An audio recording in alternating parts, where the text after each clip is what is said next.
Let me tell you a secret most of us were taught early. You weren't afraid of being too much. You were afraid of what happened when you were. Let's talk about that.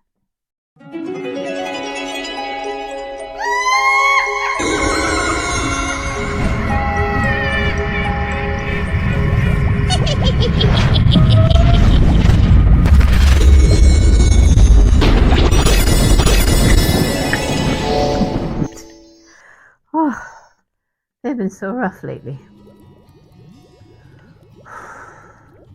Welcome back to day 13, Messy Besties. If you're still here, it tells me something important. You're not doing this work to be palatable anymore.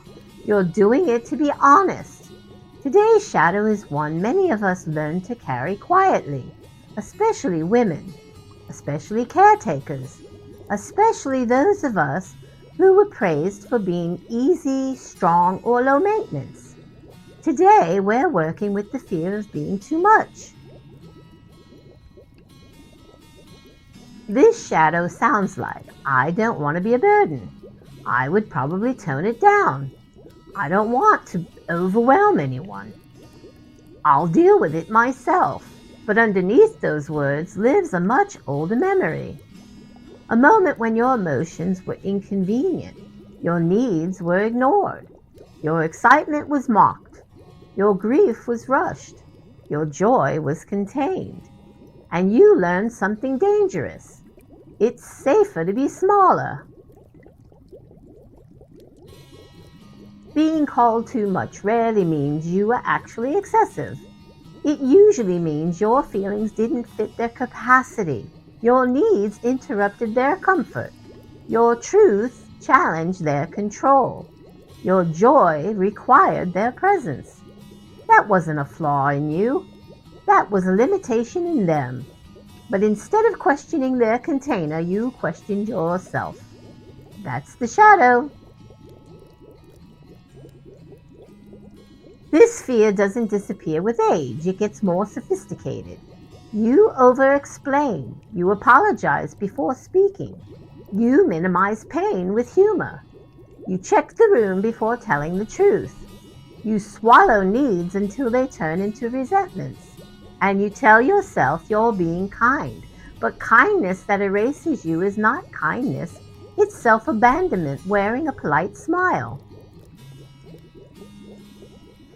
When was the first time I learned my emotions were a problem? Notice what comes up. A memory, a tightening, a flash of heat, a sudden urge to dismiss the question. That response is the work. Here's the truth most people don't say out loud. Calling someone too much is often a way to avoid accountability. It shifts the discomfort away from the listener and places it on the feeler. Instead of I don't know how to show up for this, it becomes you're asking for too much. Instead of I'm uncomfortable with intensity, it becomes you're overwhelming. That story keeps you small and others comfortable. This shadow cracks open hard in midlife, because eventually suppressing yourself costs more than expressing yourself. Your body starts speaking. Your patience thins. Your tolerance for emotional crumbs evaporates. You don't become dramatic. You become done pretending. And the fear shows up loudly. What if I'm too much now? Let me say this clearly. You are not too much. You are finally uncapped. Magic does not require you to be digestible. Your power was never meant to be diluted to make others comfortable. If someone experiences your honesty as too much, that doesn't mean you shrink. It means they've reached the edge of their own emotional capacity. That edge is not your responsibility. Today's practice is simple and brave. The next time you think, I should tone this down, pause and ask, who benefits when I do? No fixing, no explaining, just noticing that question alone begins to return your energy to you. When you stop fearing being too much, something beautiful happens. You don't become louder, you don't become aggressive, you don't lose kindness. You become clear, and clarity attracts people who can meet you instead of manage you. That's not loneliness, that's alignment. If this landed somewhere tender, messy bestie, tap the like button. Not for me, for the algorithm gremlins, so they know this kind of healing belongs in more timelines. And drop the word enough in the comments below if you're done shrinking to be lovable. You were never too much.